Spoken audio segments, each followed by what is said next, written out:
we sometimes confuse knowledge with wisdom. Knowledge is something you learn. You know that it's not good to text and drive. Understanding is you almost had an accident because you were texting and you weren't focused, or of someone who like passed away as a result of being hit by someone who was texting. Like, you understand it's not good to text and drive. And wisdom is applied knowledge and understanding. It's embodiment. Wisdom is I don't text and drive. Welcome back to another installment of the Perspective Podcast. My name is Devin. I'm here with my co-host, Mitch Harley, and our special guest, Dr. Betsy Guerra. I'm excited to have you on the show today. We were just talking off camera a little bit about the work that you do and how in alignment that is with our audience. And so I guess to kind of kick things off here, I'd love to just dive right in. Tell me a little bit about your backstory. How did you get into the work that you're doing? What kind of brought you to it? Well, my background is I have a PhD in clinical psychology. So I chose my career as a therapist when I was a student. But I always distinguish between therapists and coaches because I identify more as a coach nowadays. Therapists, like, they choose their careers. They learn everything there is to learn in books, in school. And then coaches are chosen by God, by life, by the universe, whatever you believe in, right? Because coaches learned in their core, in their flesh, the experiences. They acquired that wisdom through their experiences. And then now they can go get a certification and put words into that, right? But therapists did the wording and the schooling and the books first. And then sometimes they're lucky enough to experience what they learned. But coaches, we know, always experience it. So I identify more as a coach because I believe I've walked the talk. And another distinction that I like to make is therapists go take you from dysfunctional to functional, or so they say. And then coaches pick you up at functional and take you all the way to thriving and greatness and elevated. And I've always wanted to take people all the way. I'm able to pick them up where they're at, as are my students from my coaching academy. But I don't want to just stay at average or functional. I want to take them all the way. So having clarified that, my journey started right out of school that I studied. I did my doctorate in psychology. I did my postdoctorate. And then eventually, when I had children, I opened my private practice because I wanted the flexibility. And at the beginning, it was my part-time or really my vacation time, because when you're changing diapers and breastfeeding and not sleeping at night and all you think about is diapers and bottles, going out to work is like you're exposed, you're working your mind and you feel like there's purpose, you're doing more than just changing diapers and counting the hours for the next feeding. So I started my career then, but I was mom first. And when my littlest, I have 4 children, I also got a brand new TV in my bedroom because my husband's super sexy and now I get to be done having children. When my kids went off to school, I hired a business coach and I hired a marketing company, and I said, that's it. No more vacation. I'm doing this right. So from there on, I was very intentional. And I want to emphasize that word, intentional. When you set an intention, 3 things happen. Number 1, you make a decision. Decision comes from the word decidere, which means to remove all other possibilities. When you decide, when you set an intention, you already decide where you're going to get to. There's no other possibility. You're going to triumph no matter what because there's intention and purpose behind it. The second thing that happens is you bring purpose into whatever it is that you're doing. So now I'm not just building a business. I am elevating humanity. I'm changing the world. I'm helping people rise above adversity and feel happier.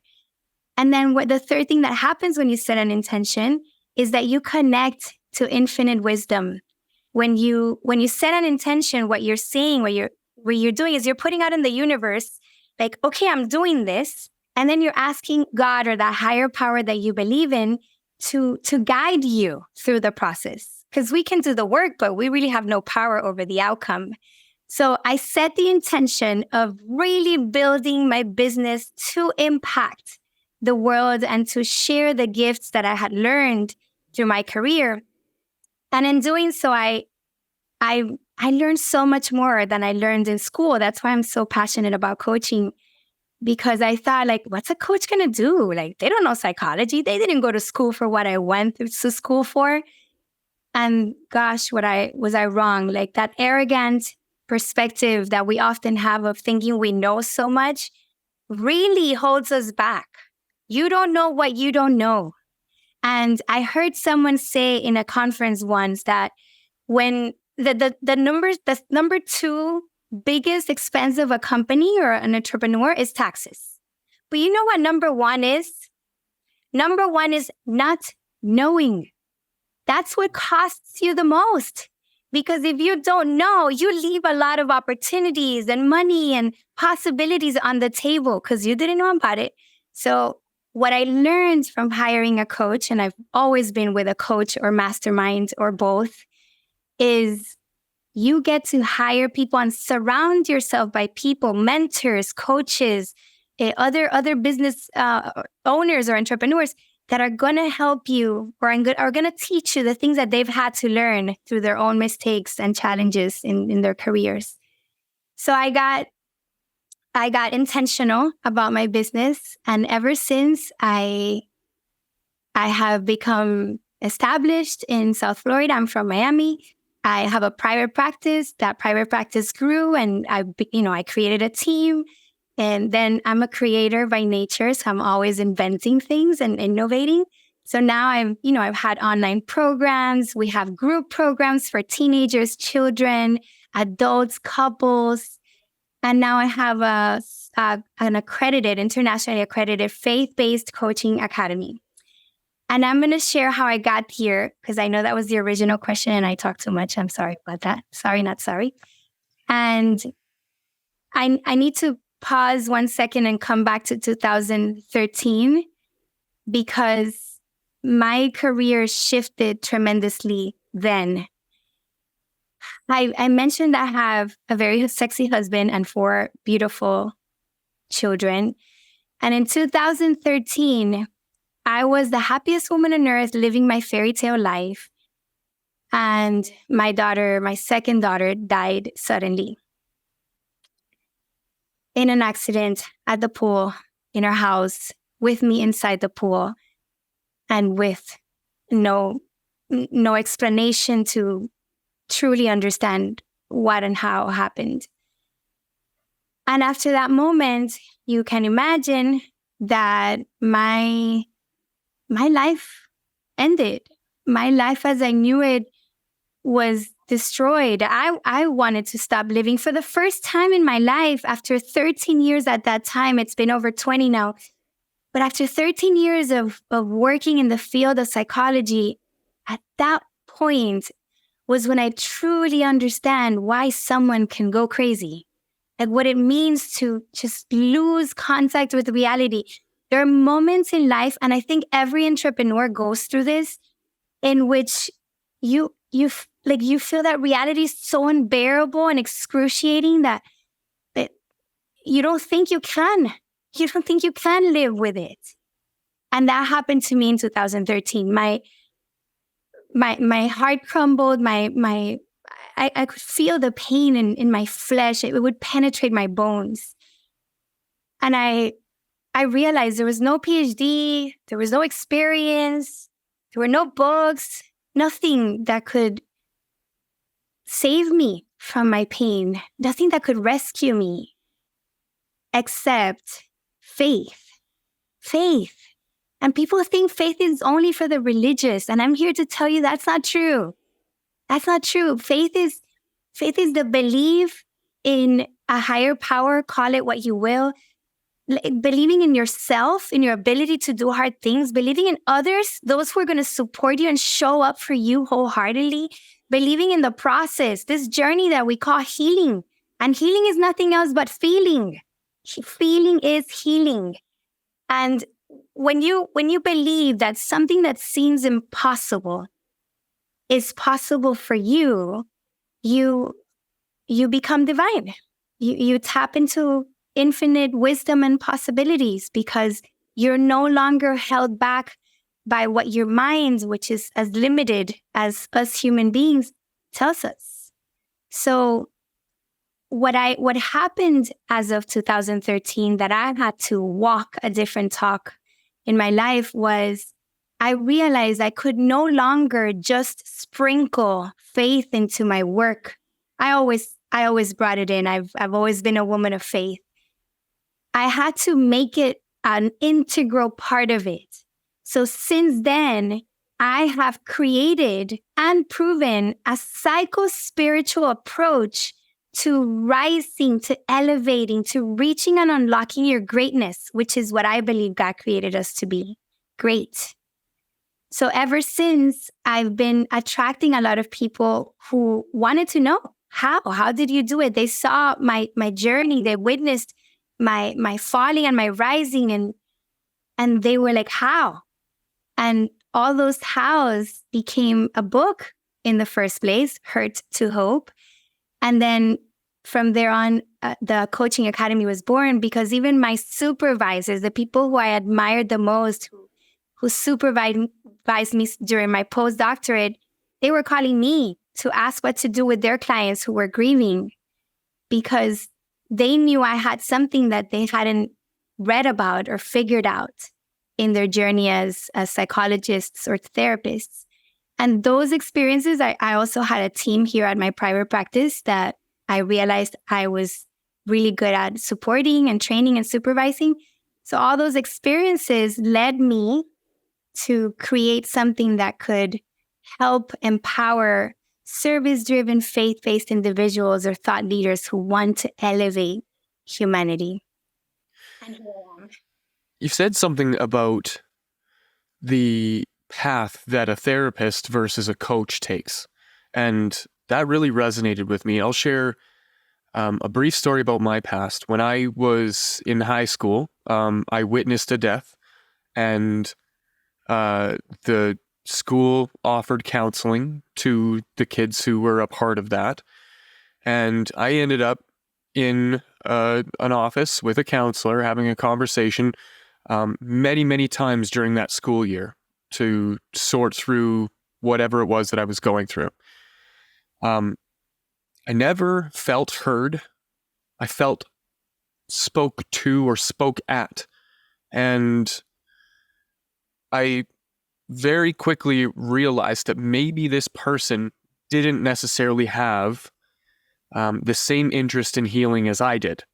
And that's such a profound thing to realize at such a young age, that everybody has their own thing that they have going on. Now, fast forward, it was summer, passed, came and went, came back to school the next year, and she was one of the first people I was excited to see. And when I walked up to her to say hi, she didn't remember my name. She didn't remember who I was or the deep conversations that we had over all of this stuff that we went through over the span of a year of my life I spent with this woman, and she didn't remember my name. And that was a very jarring experience. I'm sure you can imagine how that might form trust issues or other types of, interpersonal trauma. What I recognize in the thing that you talked about in the difference between somebody who's a therapist is that a therapist is just somebody there to fulfill on a job, a role, and they remove something that's really important in the healing process, which is genuine, authentic human connection with somebody else. And so, much like you, I share a path of sorting through those problems and finding answers and bettering myself as I went along, only to realize later in life, I'm 37 now, and so I've been down this road for a while. What I really wanted to become, what was in my soul, what was like the thing that was calling to me, was that I wanted to become who 14-year-old me needed. And so I really admire the path that you've taken to get to where you are through the experience, because it's in those experiences that you are capable of the empathy that it takes to truly help somebody who is going through a thing like that. Because a book can say a lot of things, and there are a lot of books with a lot of differing opinions, especially when it comes to mental health and psychology. And it's rare for a collective of people to come around a consensus on what is or isn't going to work in those situations. And so when you arm somebody with something that doesn't have something tangible like an experience to go help somebody, that's what happens. So what I experienced. And I'm sure there's a lot of people that have gone through those experiences. And so when you step into that role, Betsy, my question for you now is, how do you overcome those challenges when you're talking to somebody, and kind of build that trust with them? And just as a kind of side thing here, this is the same principle that works over here as it does in relationships, as it does in business, as it does in sales, and all those other things. And so I'm really curious to get your perspective on that in when you're dealing with somebody from the those initial moments. How do you go deep and build that trust? I just want to pause and say, like, not every therapist is unable to connect. Many times the people who choose psychology or counseling is because they have deep love for human beings and are deeply empathetic. So I am sorry you had that experience, and I have had that experience as well, and it's not fun. And we get to give the benefit of the doubt to some who are in it because they authentically want to be of service. But having said that, I guess what I wanted to emphasize is you don't have to be a therapist to be competent. And if you have the experience of pain personally, as did you have something that you may never understand or read or grasp from books, which is, I think, your point. So what do? I hold space deeply. When I sit in front of a person who's in pain, I see them. I think that's my greatest gift. I see people like the Little Prince. I know that's like an old book, but it's a classic. He says, I know it in Spanish better, so let me translate. He says something along the lines of, you cannot see rightly with your eyes. What is essential can only be seen with the heart. Something along those lines. And when I look at people, I don't see their physical appearance. I don't see symptoms, which is something I struggled with in the field. I don't see diagnosis. I don't see problems. I see greatness. I see potential. I see God inside of them. I see them, deeply see them. And when I sit in front of someone who's in pain, I can literally stare at their pain and feel it with them. Now, there's a difference between empathy and sympathy. Empathy is being able to sit with that person and hold space and feel their feels. But if I think of an analogy, it's almost like going into the pit where they're at, but putting a ladder first. They set up a ladder. They go back, they go into the pit. They sit with them. They hold space. They help carry that pain, and then they come back up the ladder. Sympathy, or what we think of empathy of oftentimes, is more about just jumping in the pit. You're like, I'm going to help you. And then you burn out. And then you're both in the pit and you're both down, and then you can't help the other one. Now you need someone else to help the both of you, right? That's why that's where having some tools and competence come into play, because if we try to play hero without having the equipment that we need to support, not rescue, to support that person and allow them the space to feel the feels, because feeling is healing, then we're able to elevate them or support their journey of elevating. I don't think we do that for them. I think they get to do that themselves. So what do? Nothing special other than see them see what's possible for them when they can't see it themselves, and let them borrow my confidence and my hope in their possibilities. Because when you sit in front of someone who's done this work for so long and who has experienced it firsthand, you believe them. You believe that, like, people would tell me, if you could do that, I can do this. And I would lend them my hope and my confidence in their abilities to rise up until they were able to own it themselves and embody it themselves. And that's a big deal. We don't realize how much we can coach anybody. I feel like we're all coaches of some kind. Coaches are people who support those you once were. You talked about the 14-year-old you. How can you've come a long way since you were 14. You've done incredible work since then. So how can you support those who are in a position where you once were? You have the wisdom to give them. So we're all coaches in some capacity. And I think the most important thing is to just see the person beyond the symptoms and to hold space. There are times, Devin, that I sit in front of someone, let's say, grieving.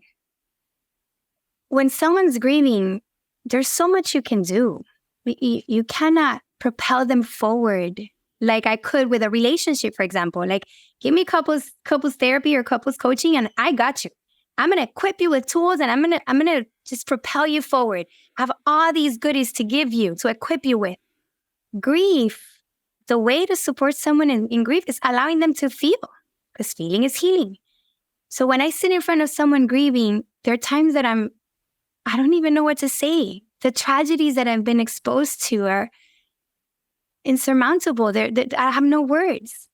And I just sit there and listen to them, and I become comfortable with the discomfort of seeing someone in pain. Because, the natural tendency is to want to hug them and hold them, and we get to let them feel, understanding that they're healing.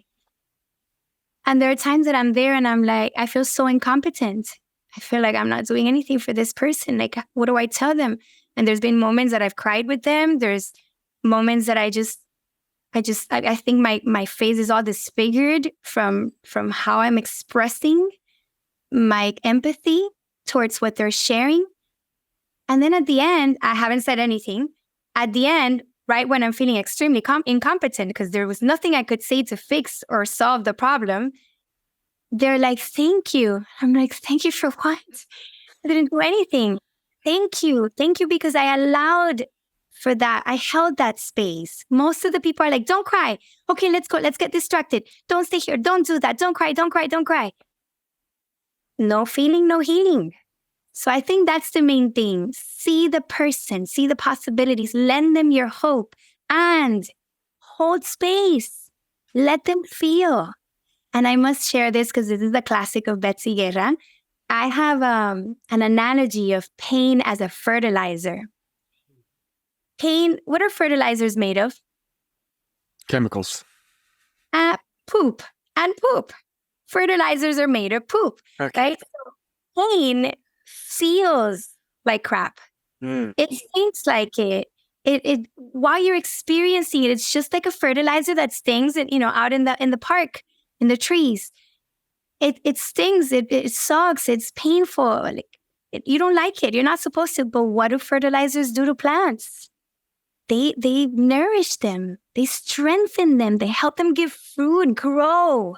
And pain does the same for us. Pain nourishes us, elevates us. You just said it. Pain makes you more empathetic. Pain is pain. So some people are like, yeah, but the pain you went to is worth. No. The worst pain you can go through is the pain you are experiencing. Your pain. It's not that of losing a child. It's not that of losing your business. It's not that of being financially stuck or having legal problems or relationship problems, divorce. It's the worst problem is yours. But pain is pain. Pain is an emotion, period. And pain doesn't distinguish between like, oh, it's the pain caused by losing a child or the pain caused by having a relationship problem. Pain is pain. Pain is an emotion. So we tend to compare. Oh no, I shouldn't be complaining. I shouldn't feel this way because I have a great life. But that's your pain. And until you feel it, you're not going to be able to heal it. Right? Like when we don't know what healing means in the emotion, when it comes to emotional pain. When you get a cut, like it's, how it's healing and closing and there's a scab and all the things. But with emotional pain, what is healing? Healing is feeling. So holding space for someone to feel, to cry, to be angry, to be rebellious, to be frustrated, to be pissed off at God and the world, like just letting them feel the feels allows them to heal and to be able to rise, because that's always the first step of rising. It's to feel the feels. Otherwise, you're going to get stuck in it, and you're going to evolve into suffering. And I also distinguish between pain and suffering.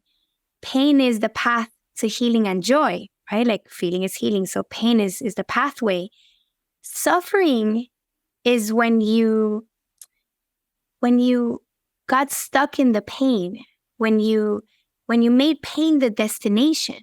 Pain is hope because it's the pathway to healing and joy. Suffering is getting stuck in the pain and deciding that that's the end all be all, right? So I think it's important for us to also understand that we choose if we're going to allow ourselves to feel the pain or if we're going to get stuck in it and enter suffering. And I believe there's two ways of entering suffering. It's either through avoidance. If you avoid feeling the pain, it deepens. It's like a seed that falls on your ground, like this. Imagine a seed that falls on your ground, and if you feel the pain, it's the equivalent of grabbing the seed, looking at it, touching it, feeling it, sitting with that pain, sitting with the seed. Avoiding it means I'm not going to look at it, out of sight, out of mind. I'm just going to get distracted. I'm not going to cry. I'm just going to go for a drink and not think about it. And, I'm going to do all these things, avoid the pain. And what happens is that seed is still there. And over time, time heals all wounds. Time gives you more of what you've already gotten. Okay. Like makes you more of who you already are. And if you have that seed of pain, then that goes deeper into the ground. And with the elements, with the rain and the wind and the time, it digs deeper and deeper and deeper. And then the water, the life water, like continues to nurture and strengthen it so that it creates roots. And that's where trauma comes from. It builds roots. And then suddenly you see some weeds and you're like, oh, why am I having anxiety? Why am I having panic attacks? Like, why am I depressed suddenly? My life is great. Well, that's that seed that's now like creating all these ramifications and all these effects of trauma that we never paid attention to. So that's suffering, avoidance of. And the other route to suffering is when you get too comfortable in it. I have a lot of analogies with manure. Oh my gosh, my English is not hard. And so pain is a fertilizer. And, poop stinks, but it's warm. And if you get comfortable in the warmth of it, right? Like if you get comfortable in the grief, if it's just easy to not get out of bed and blame everything on me losing my daughter, I have the perfect excuse. Then I become bitter and I get stuck. I get stuck in my pain. I chose it as my destination. That is suffering too. So there's a thin line between pain and suffering that we get to look out for. And a good way of doing that is getting support from people who have risen above something and are able to discern when are you healing and when are you getting stuck on the pain or avoiding it. I think about it like life is a journey, right? And that's an obvious one.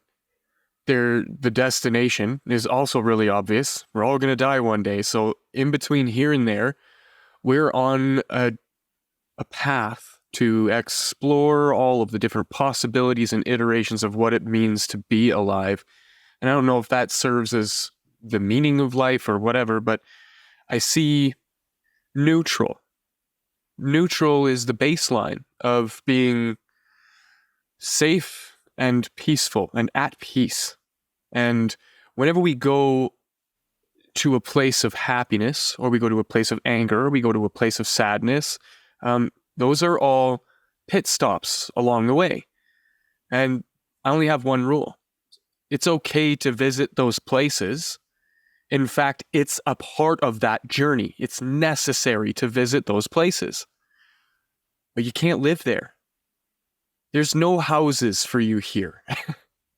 And if you decide to build something there, then you get stuck there. And so and it doesn't matter which direction. If you try to build a house in happiness, what you're going to find is you're constantly going to be in pursuit of a need for some form of stimulation that brings you that feeling of joy. And we could talk about the chemical reactions of it in your brain with the dopamine and the serotonin and all the other wonderful drugs that get released when we experience happiness. And maybe that's an addiction. Maybe that's a desire to constantly feel that, but that's torturous. For your entire life to be in pursuit of trying to feel that high again is what a drug addict goes through. So there's this constant need to continuously fulfill it. And this is why I think people work to distract themselves. That's in pursuit of that. Versus the other one, if you set up camp in a space of anger, everywhere you look, that anger is. This guy said on a podcast the other day that I was watching, men don't cry. And men don't cry for a good reason, because it's not useful. And we are taught about being useful. If we don't feel like we're useful, then we don't feel like we have a place. And so crying isn't a useful use of our time. But our equivalent to crying is being angry, because that's more useful. It just does more things than crying does. Sitting and crying about a thing does nothing, where getting angry about it maybe motivates you to do something. And so that reward system becomes the default for a lot of people. And so it doesn't matter which direction you go. If you're going to happiness, you're going to sadness, you're going to anger, whatever they are, you can't live there for a while, for longer than just a visit. So by all means, go and visit these places. And that's, I think, what you provide for people is like, you're the travel guide. You are there as they enter the town of sadness, and you are there to walk with them and show them around, and you point at this building. Well, this building is where that horrible thing happened. And over here is how you reacted to it, and how over here is how you affected the people around you that you love and care about. And do those people matter? And as you walk them through this town of grief and sadness, they feel a little more safe. They feel a little more comfortable. They feel more equipped to be in that space. And so, it's easier for them, like you said, you put the ladder in the pit, go into the pit, then come back out. And that same analogy holds true in you being present with people. And so this is why I'm so happy that you did that. That skill is just a thing that you learn. You're not born with it. Most people don't even know that it's a skill you need to have, but we find evidence of it all around us. You know, when you go on your first few dates with that person that you're just falling in love with and you spend time with them, you're present with them, you're involved, you're with them, you're in that space. And then slowly over time, that default that is you kind of pulls you back into like, oh, I don't need to be present with that person. And you become comfortable. And now you don't take time to invest in that relationship. And then that relationship falls apart. But if you were present in it, you would have noticed how you weren't bringing the things that you brought before, right? And that's why the person that you're with doesn't necessarily love you quite as much. And maybe they're doing the same thing and you have a justifiable reason, but all of it is to no end, right? That doesn't serve anybody. So it does take you to have that responsibility to see it. But that works there in relationships. That works in business. If you're not present in your business, what happens? You're out of touch with the culture. You're out of touch with your employees or your team. You're out of touch with your clients because you're not present with them. You're just going through the motions. You're stuck in your default, distracted by whatever it is we get distracted by. Used to be books and newspapers and magazines and television and radio, and now it's your phone. We all have had distractions in our lives. So being able to be present makes a huge difference. sales is another perfect example. If I was to get on the phone with you to try to sell you some kind of marketing package or pitch you on the idea of how good you're a talker and how a podcast might really help you develop your business, I can't just come at you and start talking at you. I have to be present. I have to sit with you in that and go through that and see what your pain points are in your business. And if I'm genuinely there, then we do make that connection. I am able to share with you strategies or ideas or things that maybe we can collaborate on building together. And then that gets exciting and we're all happy. And so then we have a purpose and we're driven to do something and make a difference. And so I love that being present was the kind of cornerstone of the work that you do. Do you find that there are other elements that become important once you are going through that kind of stuff when you're doing that work with people? You just described listening as the most important skill in life, in any relationship, and especially in coaching and therapy. And you also repeated present a few times. And I think there's 3 main definitions to present that I wanted to share. There's present in terms of being here, focused, concentrated on you and the person you have in front of you. Like, that's being present. Being present in the present moment, right? Like in the now, not worried about yesterday or tomorrow. When you live in the past, you live in depression, in pain. When you live in the future, you live in anxiety because there's uncertainty. And then there's also the present that is a synonym of gift. And that's because being present in the present moment is a present. It's a gift that we have. And it's all there is. Many times when we are experiencing pain, we're stuck in the past and we're dwelling in the past. How many times did I struggle with acceptance and kept on thinking like, she was supposed to bury me. This wasn't supposed to be this way. I kept on wanting to change the past, but I cannot go and turn off the light yesterday. I can only turn off the light right now. I cannot turn it off yesterday. I cannot turn it off tomorrow. If I want to turn it off right now, it has to be now. And that's where our power lies.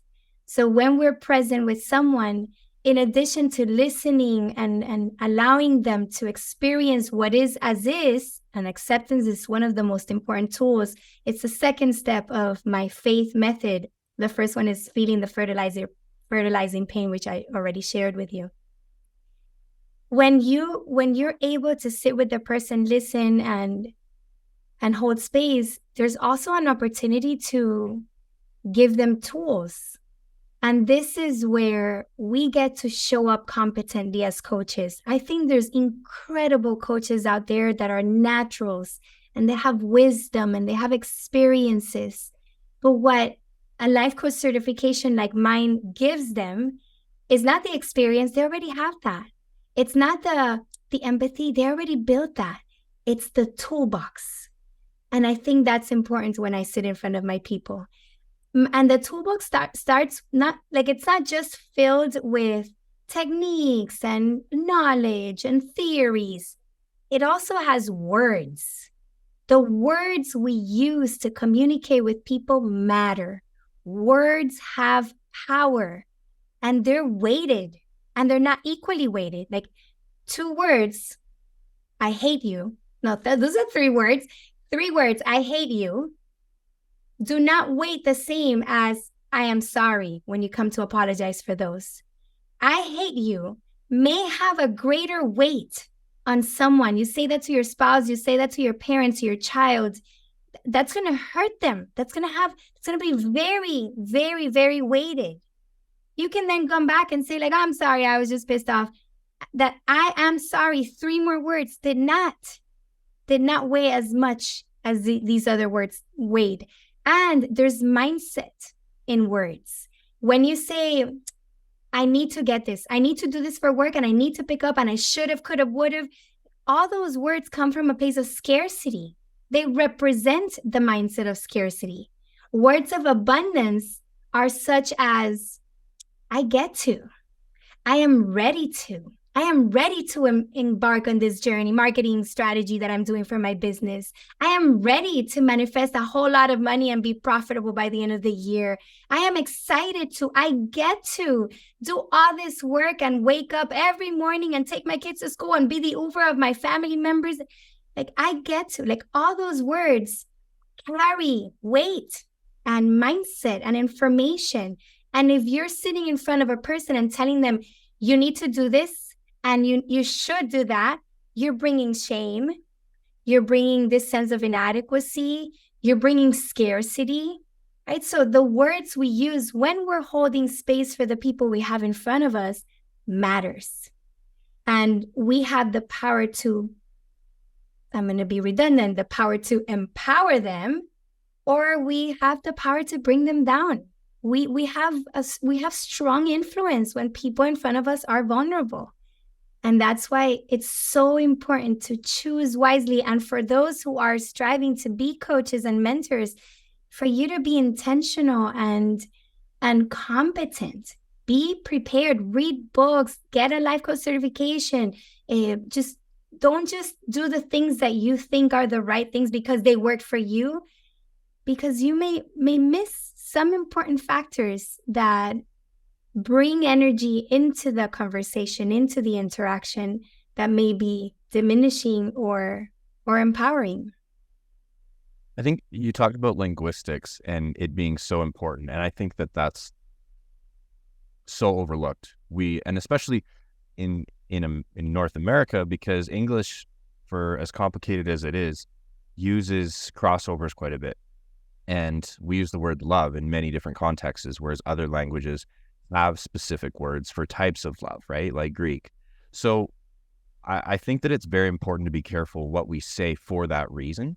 And when you talk like sympathy over empathy, I think those get mixed up a lot, because sympathy is the acknowledgement of an emotion, whereas empathy is the motivation to take action based on an emotion.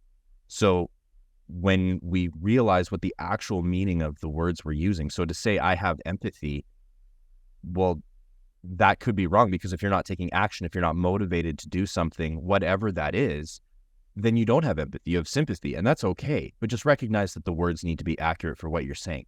So when you bring that into the element of coaching, one of my, I don't want to call it pet peeves, but observations that I've seen working with people is, and I've said this on other episodes as well, there's, the people that understand the need to be motivated, they understand the need to be equipped, and so they take action that they think makes sense, like, reading a book, a Dale Carnegie book, hiring a coach, going to a TEDx speech, or whatever they think, and listening to podcasts and going to Tony Robbins. And those are all good tactics, but it doesn't do anything until you take action. It doesn't do anything until the words motivate you to make a change, to be comfortable in discomfort, to make that growth. So as a coach, in your experience, like, you can't make people do something that they're not motivated or have a belief system that they can actually achieve that. Where is kind of your boundaries, I guess you would say, when you enter somebody and say, okay, this person, yes, they want to have this goal, but they don't have the tools or the motivation. And it's so, we have to go deeper than just giving them the tools to learn how to read a P&L for their business. How do we actually get them to be motivated so that it's not a flash in the pan and then they're on to the next, high that they're looking for? How do you create sustainability and learn when to walk away and say, this is just not something that I have any more ability to help you with achieve your goal? What a great question. I think that starts the moment you convert that client, in that sales conversation that you have with that client. If you convert someone from in a disempowered state, like they're like, oh, like, I'm coming to you because you're going to rescue me and you're going to find the solution. And that feels good to the person selling the service, because, it feels good to the ego. But that client or prospect is in a disempowered state, and they're coming for you to rescue. They're not coming to do the work. So something that I am very intentional about is I interview all of the people who come into my academy and into my mastermind. And if they're like, no, because I don't know if I can do it, I work with them on the mindset, very much like what marketing does, right? Like, marketing helps elevate the mindset of your prospects until they're ready to buy. Well, in a different way, and yet a similar process, I can coach my prospects through the mindset of buying from an empowered state where they come into my programs to do the work themselves, and they're excited for it, and they're hungry for it, and they're willing to pay or figure out how to make it happen so that they can afford it. Right? Like I can coach them through that process, and whether they convert or not, I fulfill my mission of always providing value and elevating anyone I come in contact with. But I will not sell them. I will not sell to them in that state, because I personally don't choose to work with victims. I always say I work with 10s. So I asked them on a scale of 1 to 10, how committed are you? How ready are you? And if they say 9 or 8, and I learned this from my own coach, Michelle Villalobos, so I want to give her the credit. If they tell me a 9 or an 8, I'm like, that's a 1 in disguise. I work with 10s, right? So I can support you in becoming a 10, so that from an elevated mindset where you feel like I have what it takes to do this, and you are the one who's going to guide me and support me through this. When they get there, then I hire. Then I accept into my programs. Funny, I'm saying I hire, but they're the ones hiring me. Right? But I think it starts there. It starts on converting people who are fully aligned and ready for you. Now, once they're in with you, they can still have moments in which they go back to being the victim, and you can rescue me, and what do I need to do, or what do you, right? Like, and they're burnt out, or they've had really bad experiences with other people or other experiences in the past. Like, we all go through that. When I experience that while working with a person, with a client, I go through that journey of expanding their mindset, elevating their mindset. Because often, and this has happened to me so many times in my career, where my business coach has told me, like, you should do this. And I'm like, no, that's crazy. It's unethical. I could never do that. I could never charge that much. And she would go back and just work with me and present different scenarios, possibilities. Like, she would take a step back and expand me, and then come back again when I was a little more expanded. And I know this may be like a hard concept to understand, like what expansion means. So let me pause 1 second and explain. If you want to grow your business, grow yourself, expand yourself. And what that means is, we as human beings we're like a container.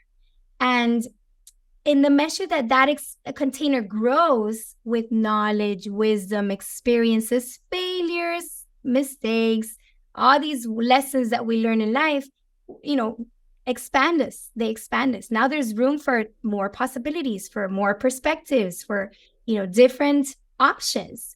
In the measure that we expand, we're able to fit in and download more opportunities and possibilities. If you think about fitting a car in a small box, you can't. You would have to expand the container, maybe expand into the garage so that you can fit in the car. Well, if people are not motivated enough, maybe it's not that they're unmotivated as much as they don't think they can do it. So taking a step back in terms of trying to make something happen, and going back to the mindset of what's preventing them from fitting in the possibility that you're conveying. You can then work on, okay, what do I need to expand? What would the version of Betsy that can charge $5,000 a month for her coaching packages, and have a profitable business that, she has more money than she knows what to do with. What would that version think? What would that version feel? What would she believe? How would she act? Who would she relate to? Who would she mastermind with?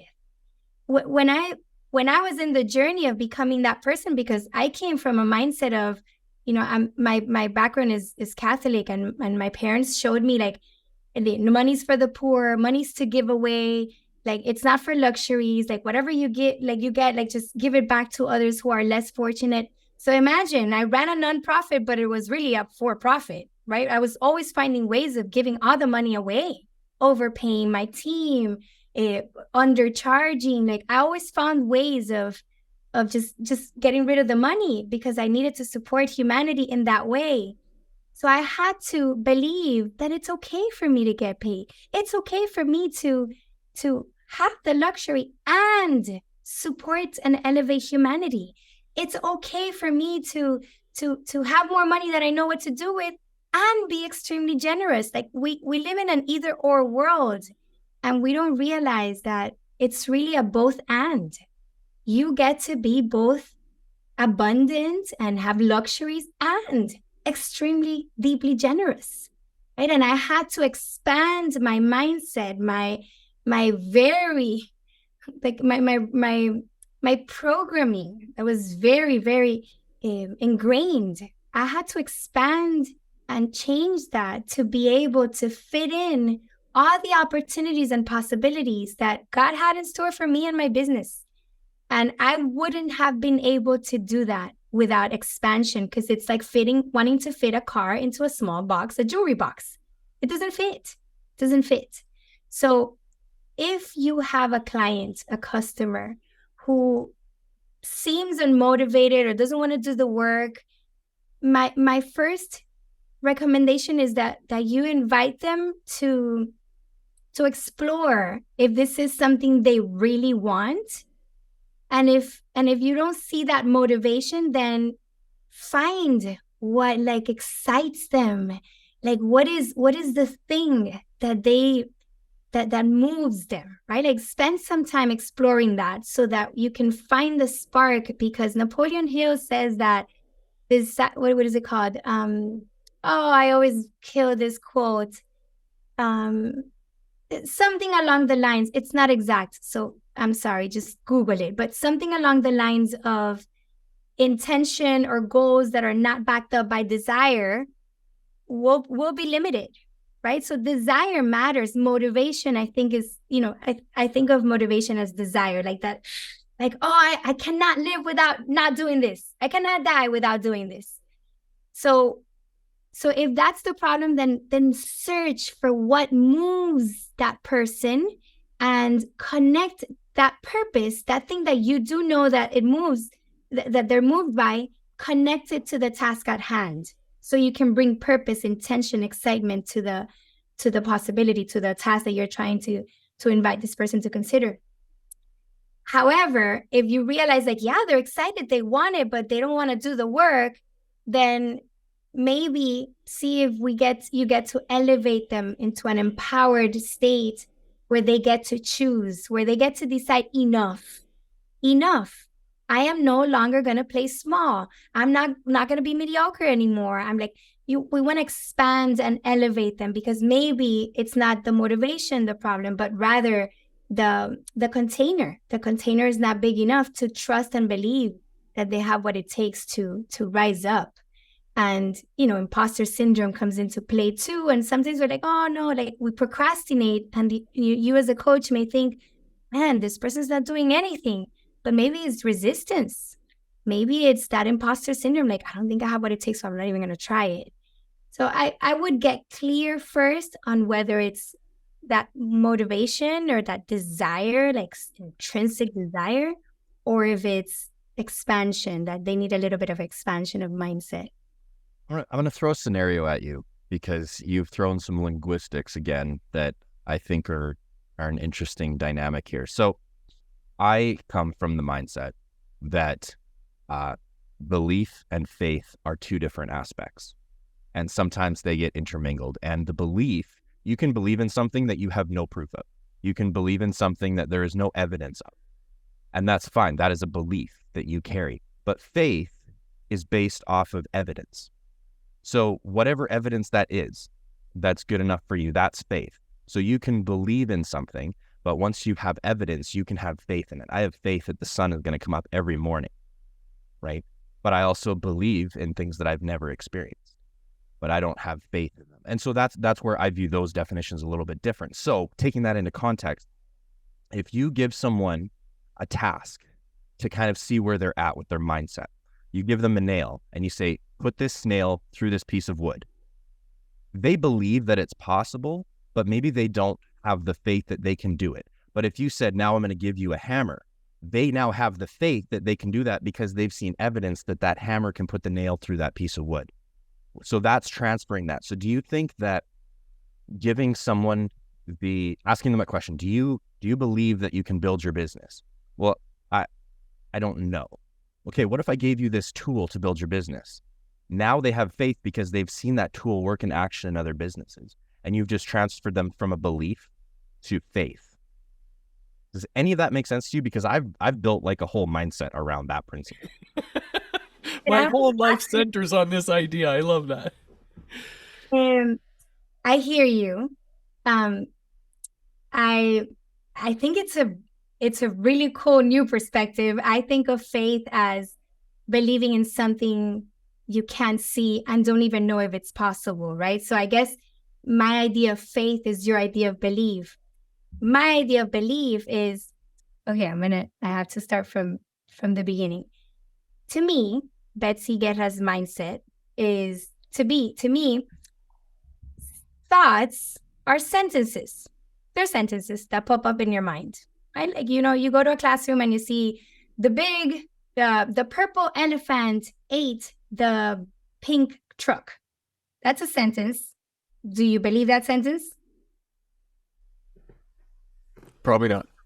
No, of course not. Like, there's no purple elephants and they can't eat the truck, and right, like so you're like, no.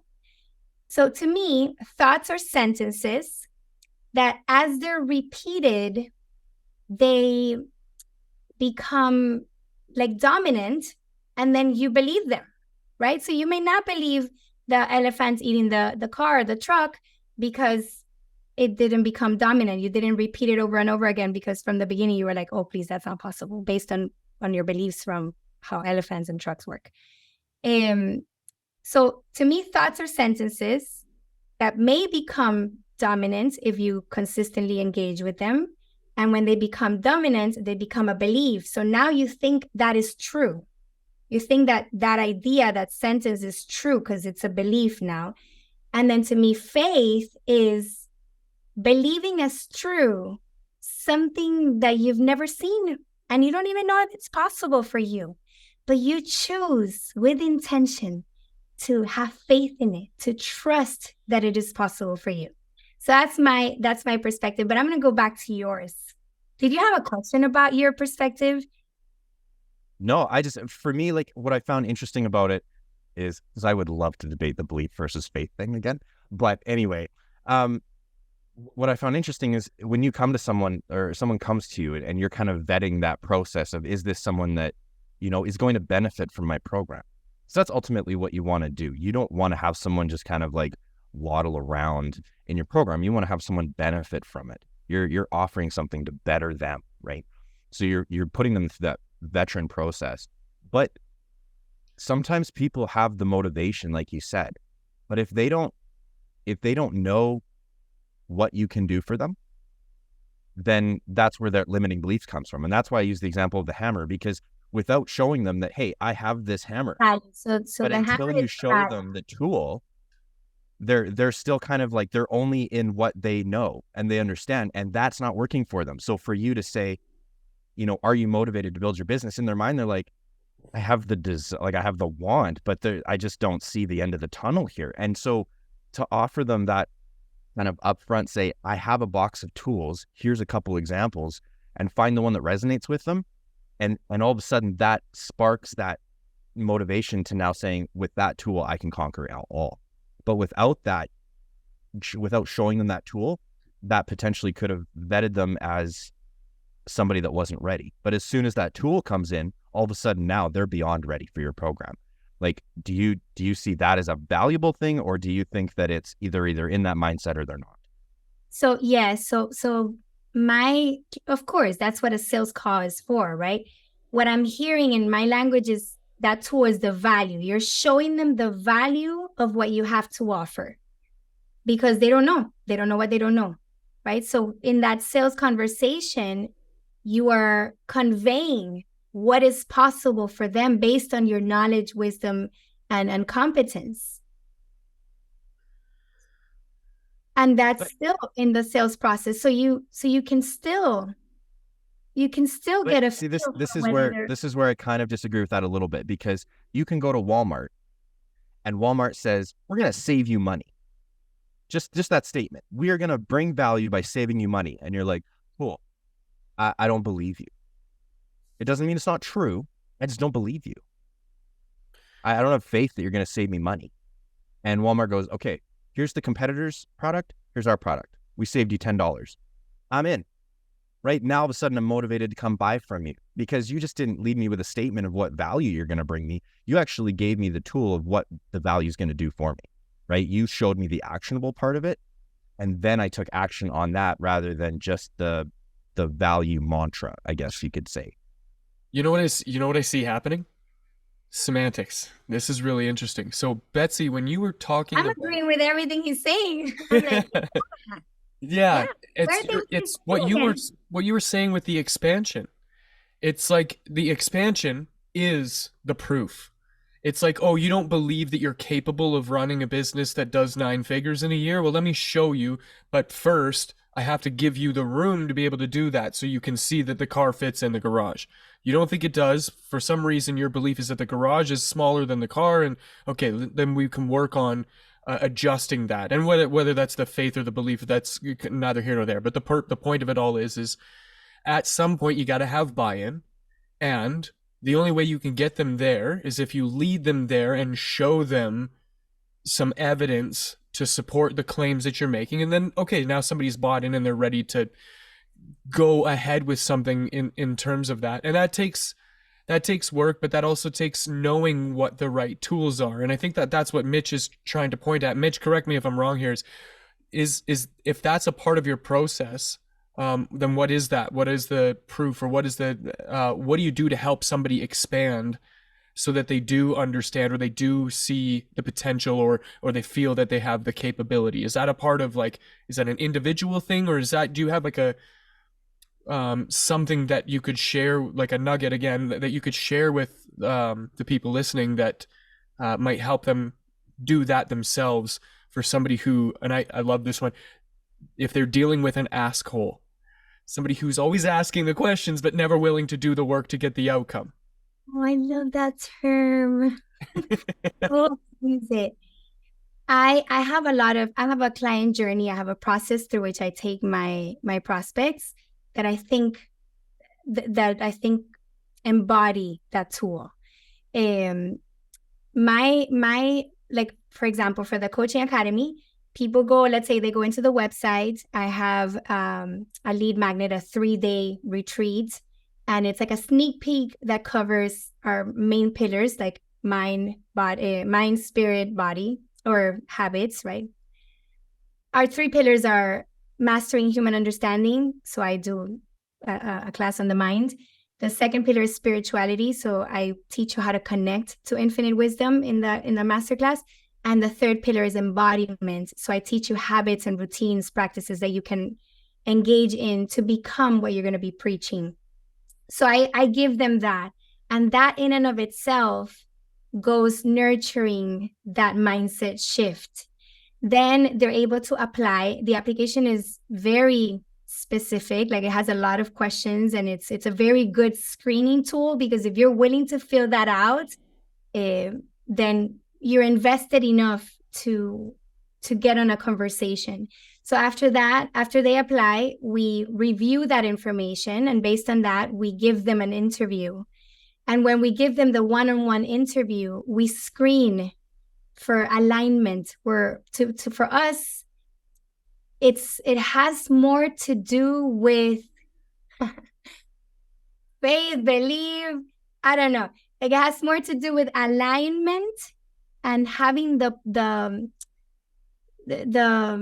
readiness, the commitment, the faith and belief, rather than having the motivation. I feel like motivation comes with that. package. If you have the readiness, the commitments, and by readiness, I mean like hashtag no excuses. You're going to make it happen at any cost. I've had people who go into their 401ks and, pay the credit cards and figure it out, but they're going to do this if it's the last thing they do in their lives, right? Like that's a person who's ready. Commitment is I'm going to show up. And and by the way, I also have an agreement that is not just like, are you willing to pay me this? It's, are you ready to participate in these activities? Are you ready to input, like bring your nuggets, your wisdom into the community? Are you ready to do X, Y, Z? And all the things that are included in the program are specified in that agreement so that they have skin in the game. So that's why I feel like I really have had an amazing experience with my students, because they are, if they weren't all in when they started the journey, by the end of the journey, the client journey, they have received enough value or a sneak peek. I'm sorry, my English today is like, my Spanish is my main language. They've had a sneak peek into what it looks like, what that tool looks like, because we've given it very generously. If they're not ready, we have other freebies that are not listed on the website, but that we give them in the journey. We have one on decision making and how to find peace in doing so, and it's specific to making a decision about a life coach certification. We have abundance. We have a 3-day masterclass on abundance that's phenomenal. And when they consume it, they shift their mindset to wait. It's not, I can't afford it. It's how can I afford it? It's not, I don't have what it takes, because, abundance goes beyond financials. It affects confidence. It affects motivation. It affects all of it.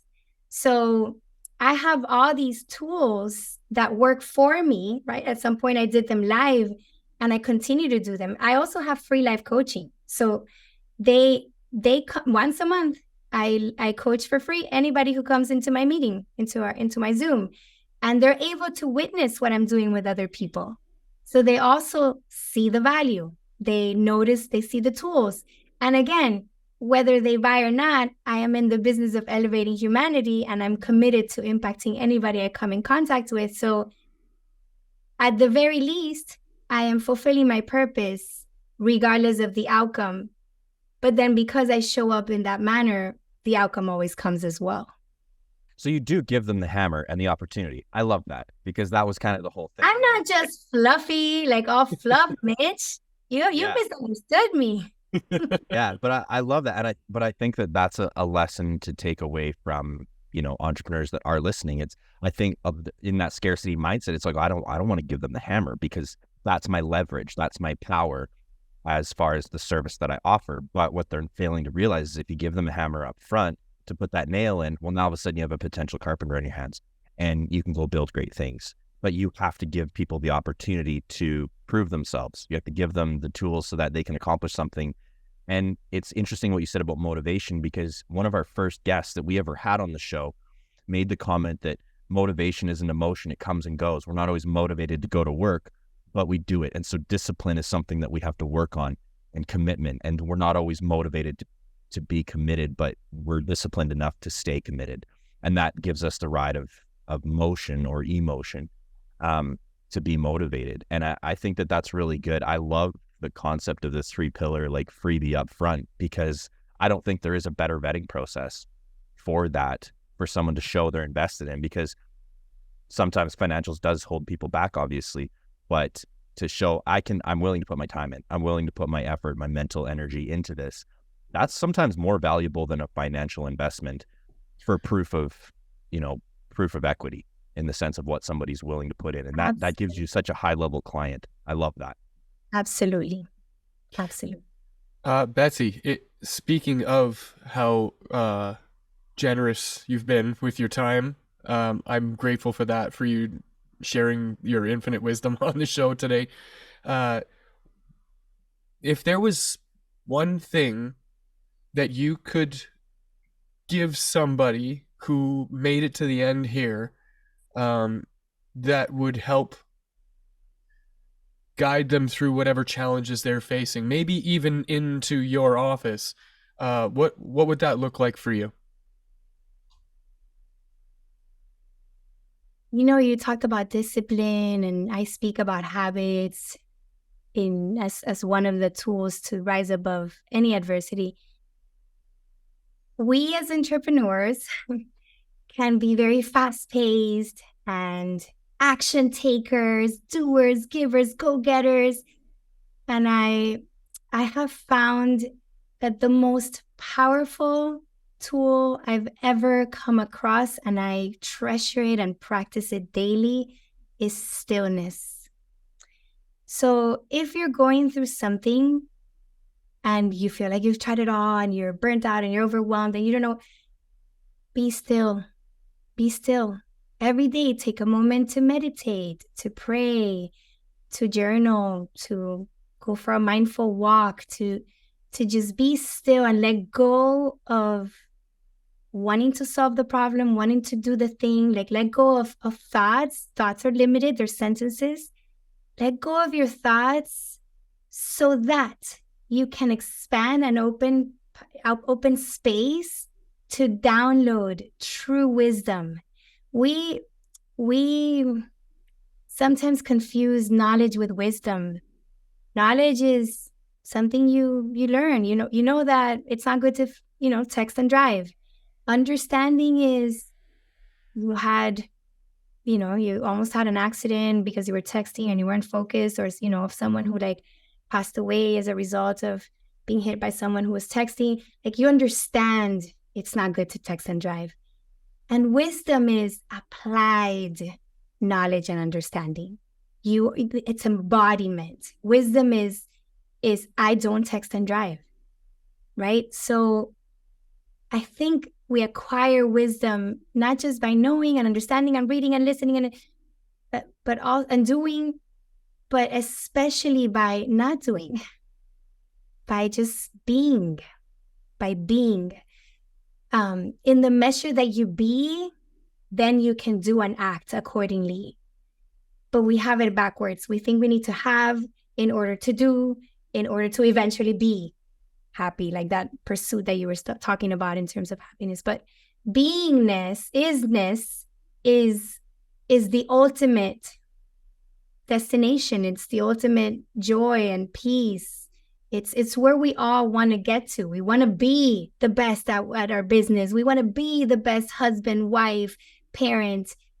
So why not start there? And a good way to start there is by practicing stillness, which we think is a waste of time. But when you be still, when you connect with that higher infinite wisdom, you are more productive than ever, because you're coming from a place of guidance, divine guidance, of inspiration, of creativity, it's a refreshed state of being. So they say that if you don't have 30 minutes a day to meditate, you should meditate for an hour. And I couldn't understand that mathematically, but now I do. I understand that when I'm the most pressed for time, I meditate the longest. And somehow I am able to bend time because I'm more productive, I'm clearer. So if you're struggling, if you're a business owner, or if you simply are, anybody should benefit from this. Just be still. Make time for stillness, meditation, prayer, whatever that looks like for you. That's such a wonderful gift for you to share. Thank you for doing that. If somebody wanted to reach out to you, is there a good way for them to do that? Absolutely. My main website is betterwithbetsy.com, because life is better with me, you guys. I have to agree.